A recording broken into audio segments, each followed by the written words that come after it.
Carriacou and Pity Martinic, my people, I stand here this evening with a deep sense of humility, with a deep sense of purpose, with a surety that we are going to get this done. We have work to do, but we are excited because this work is about taking care of people. That's why we are excited. This work is about creating opportunities for young people. This work is about creating opportunities for small business to thrive in our islands. That is why we are excited. But I must recognize the people of Leicester, Lauriston, and surrounding areas. One of the most special things about this community, and anyone can tell you that, this is a community that supports each other despite political preferences. Whether it's sports, whether it's culture, doing anything, Leicester people is for Leicester people. That is one thing we're sure about. And we must congratulate them. Kudos. And they must recognize that and continue to do that. This evening, I want to start off with a very important issue. A national issue. I know most of us would have heard the issue surrounding the seafood exportation ban that will likely, more than likely, impact our fishing sector, our fishermen, our fish traders, and of course, it will impact our economy. But what is most concerning for us is that Pity Martinic holds about 80% of that fishing fleet. And which means that Pity Martinic is going to be impacted more than anyone else because of this ban. So, we are very concerned. We stand with the fishing community. I have spoken to the minister. We, as a party, myself as a Carriacouan, we are giving suggestion, advice on how we can proceed to minimize this impact. But we are very fearful that the ban may come into effect before we get our house in order.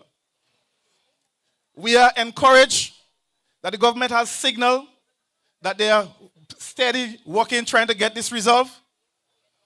But we realize that it takes a lot.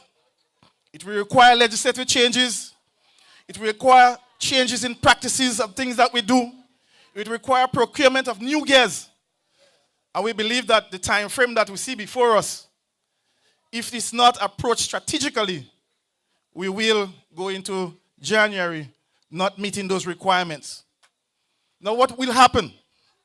It will mean that our price catch will not be able to be exported, and that will be impactful in terms of foreign revenues for our country. This is a very serious issue, brothers and sisters. It's a very serious issue. But we, in the New National Party, we had faced it before. In 2008, when we had this issue, which all the way go into 2015, when we had the issue with the European Union, they wanted to close off Carriacou from selling fish to Martinique in particular. We moved speedily to ensure that we get up to scale and so that we can continue to trade. So we have the expertise, we have the experience. And so we are saying that I stand ready, our party stand ready to ensure that we do everything that we can to fix this as quickly as possible, brothers and sisters. I want to say also that our fishermen, especially from Pity Martinic, have been feeling the blunt from this very response. Do you know that more than 40 plus fishermen have not received any financial burial support? Not one. But we know the stories. We know the facts. That there are persons who receive support without even having a boat. There are boats on our shores right now from bona fide fishermen that was damaged during the hurricane, and they have been denied support. They were told that after the budget, they will get the help. I don't know if it's after the budget or the budget, I don't know which one. But they are yet to receive the support. And we are very concerned. The fishermen keep calling me, Cox, you have to speak up for us. And I say this because there are some of the fishermen, they are not supporters of the National Party. But they call me because they recognize that I have a genuine voice on this important issue.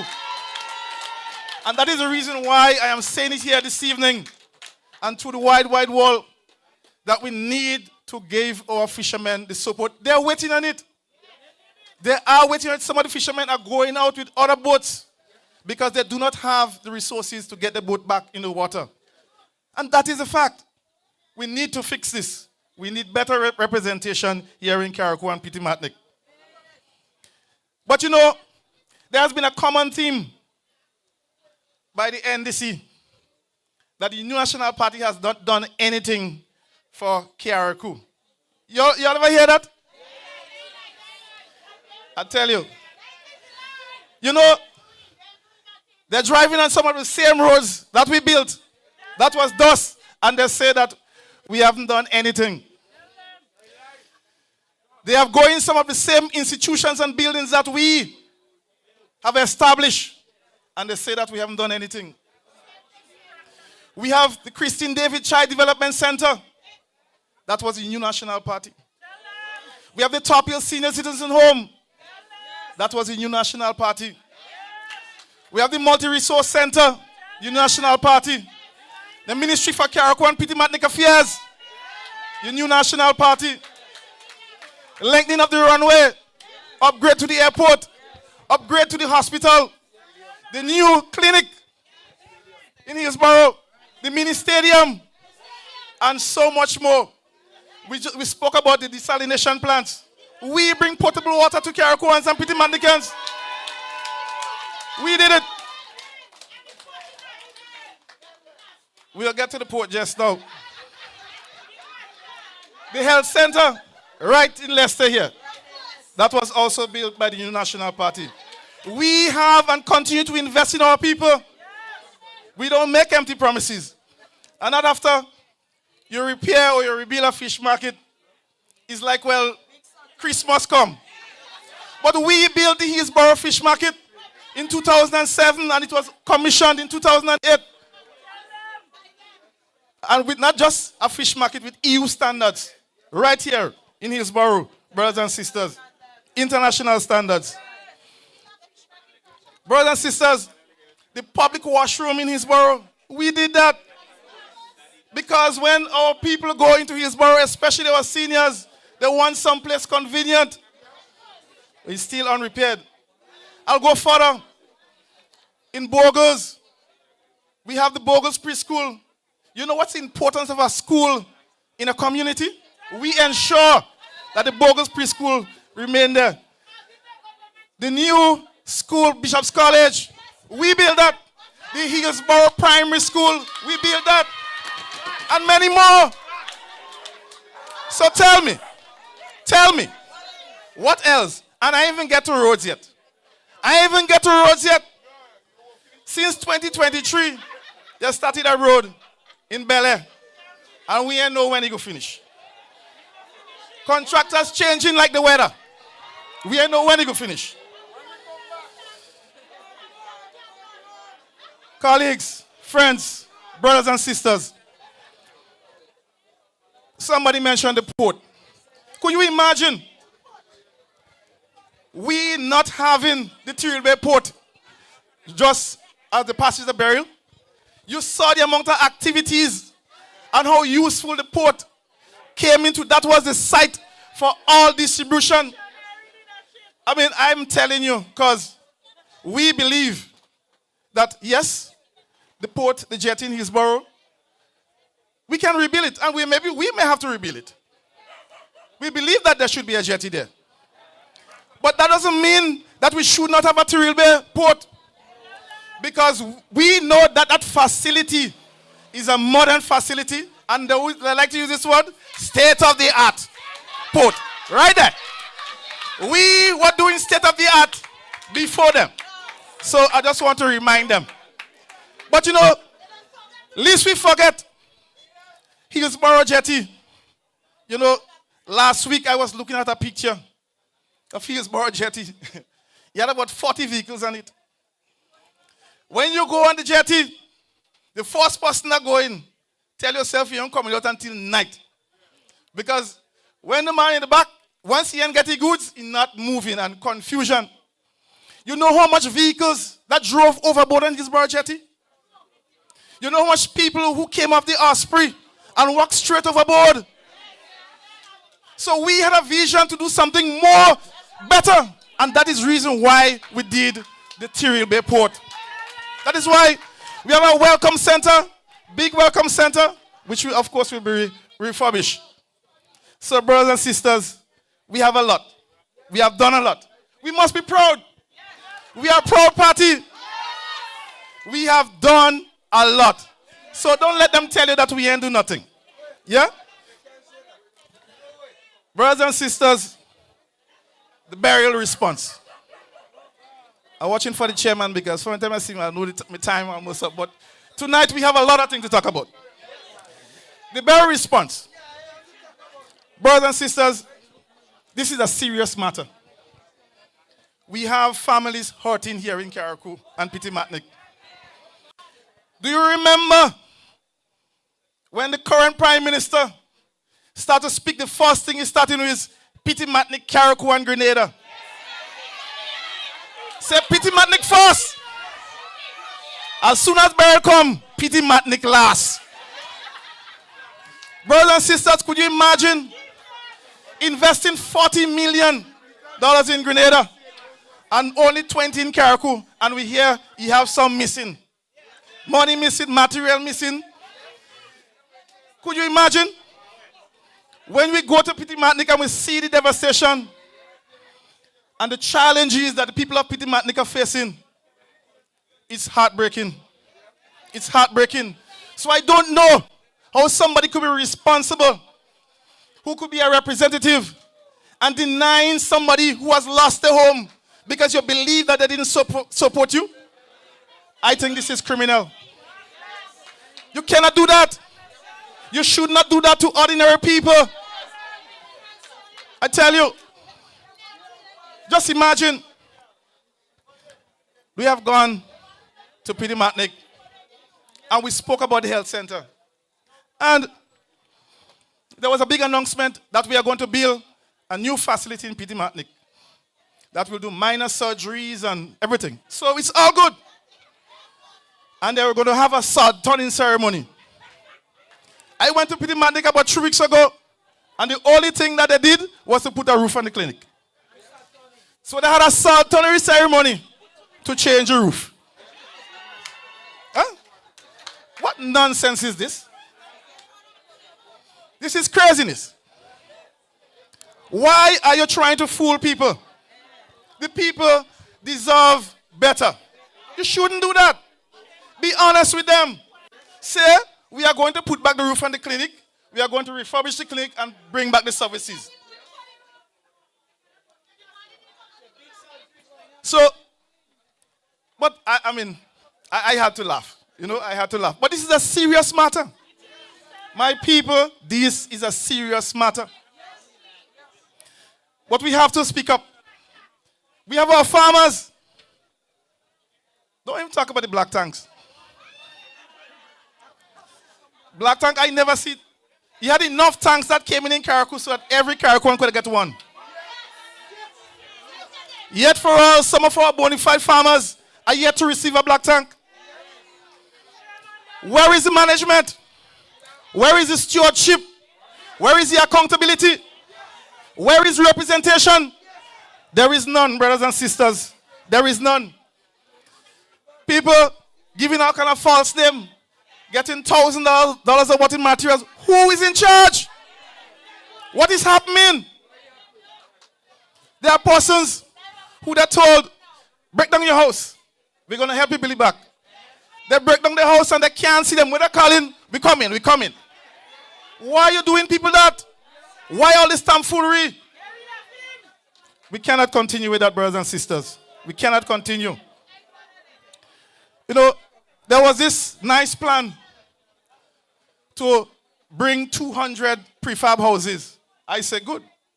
I said, plenty of people get a house. When I get myself in Dumfries, about 200 yards away from the dump, the first house set up. Who does that? Where is physical planning? How can you approve a house where somebody have to reside to be built just a few hundred feet away from a dump, a landfill? Who does that? And you know what he turned around and said? He go up on the side and he take it for and he said, look at the beautiful view. He point to the ocean and he said, look at the beautiful view. Why should I say, look at them big flies? That's why should I say. Brothers and sisters, this have to stop. This is serious business. Our people, lives and livelihoods are at stake. This coming election, brothers and sisters, this coming election is about representation. This coming election is a difference between somebody with integrity, somebody with capacity, somebody with love, humility, and somebody who know how to get things done. Not somebody who look down at people, who talk down at people, who curse people with profanity, disrespecting the elderly. Listen, this is the worst I've seen for Carriacou. We can never allow this to continue, brothers and sisters. Brothers and sisters, we have so much I think to talk about, but I'm watching my time. We go have a next meeting. But I want to speak on a critical issue. A critical issue. Where do we go from here? Where do we go from here, brothers and sisters? We have a situation right now where our people are being very hopeful that they can get some materials to repair the house. We have a situation where we are hearing that they are calling people selectively and secretly. You could go now. Go and pick it up now. And when the other person call, they said, no, nothing ain't happening. He ain't open yet. Why are we doing that to our people? This is Carriacou. This is Carriacou and Petit Matnik. We never used to live like that. We can do better. And we will do better when you make me your representative. We will do better. But going forward, brothers and sisters, we have some great plans.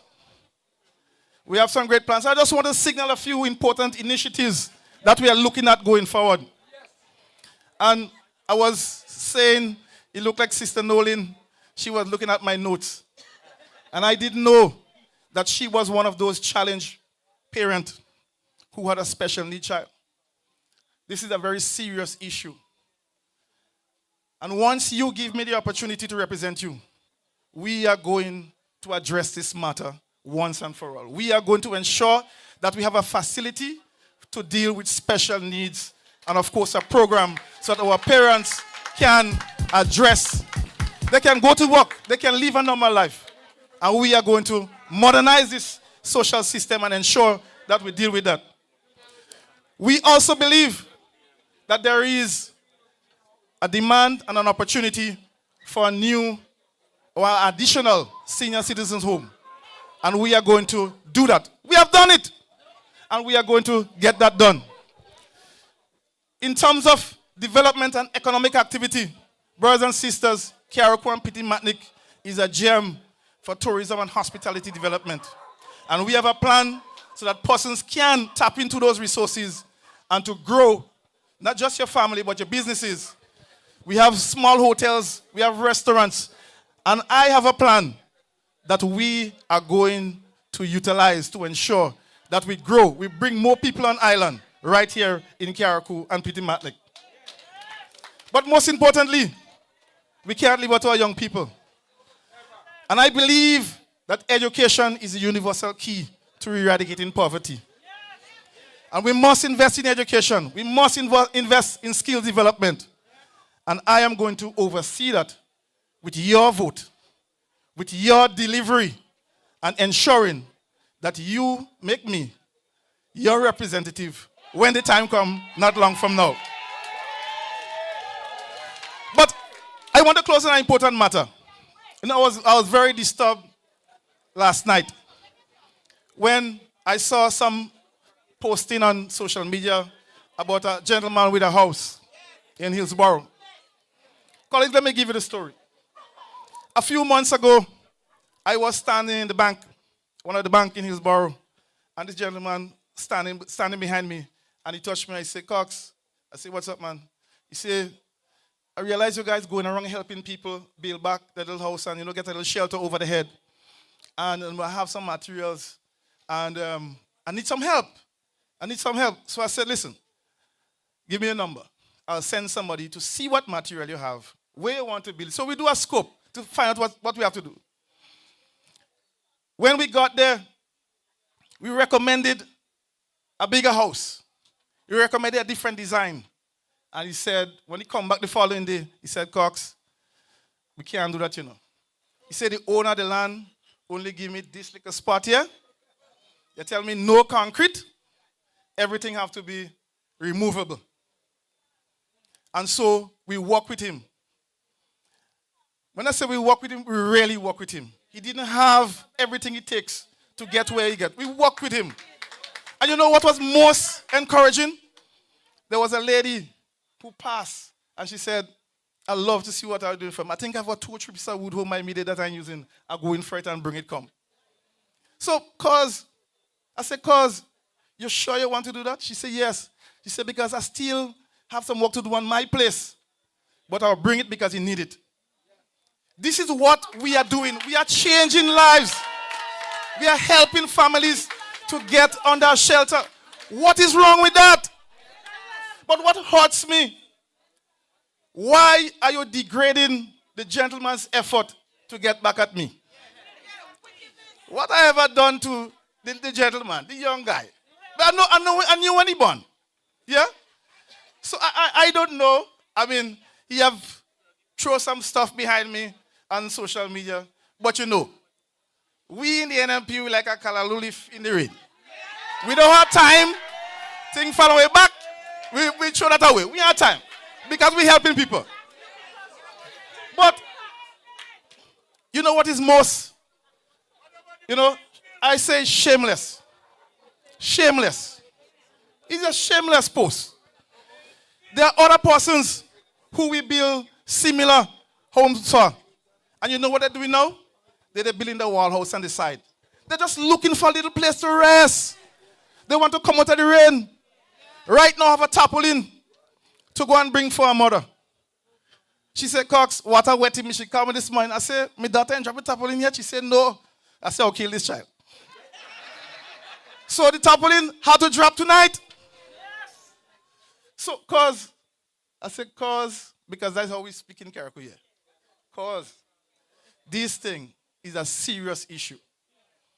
I heard somebody talk about the playing field. Mr. Chair, give me 2 minutes. Mr. Chair, brothers and sisters, if I come and damage your fence, and then afterwards you come and you fix it back, should I give you credit? Well, I never see more. You take the burial garbage, you dump it in all our playing fields. After we make several requests for you to remove it, when you move out the last bit, you say something now. You take too long to move it. You take too long to move it. You shouldn't go in the first place. But hear the story about this.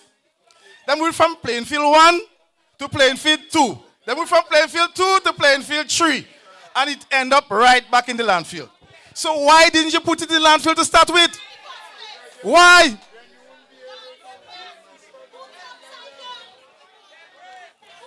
But I'm going to close because We're short on time. Because I have plenty more things to talk about. We go have another meeting. But I want to leave you with the most important message. And I want to speak directly into the camera. And this is a message that we must take serious. We must take serious. And Bola said it. Brother Bola said it. In 2022, you move from $2 in your bank account to ready for retirement in 2025. That says something. That says a lot. I am saying, if someone who you take your finger and put to represent you only checking on themselves, then you need to remove that person immediately. Because it is clear that he's only thinking about himself. Because, brothers and sisters, people might do something, might give you something, then give you because you need it, you know. They're doing it for themselves because they want to come back and reproach you that I do this for you, I give you this. I've been helping people all my life. People stop me every day. Cox, you remember you do this for me? I said, well, when? Me can remember. Because why? You help because you want to help. We ain't helping for credit. And the representative said that he's good. He's bread butter. He ain't care about all you. He ain't care if he lose the election because he's set for life. He's good to go. So the message is, all who set for life, we don't have time for them. They're set.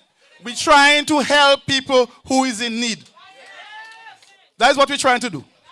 So he has said that he doesn't need you. He doesn't need you. He doesn't need you. He only checking on himself. So that is the message. The message is, really and truly, there is only one choice. One choice for a representative at the next election. And that is your humble servant, Norland Cox. Brothers and sisters, good night. Thank you very much.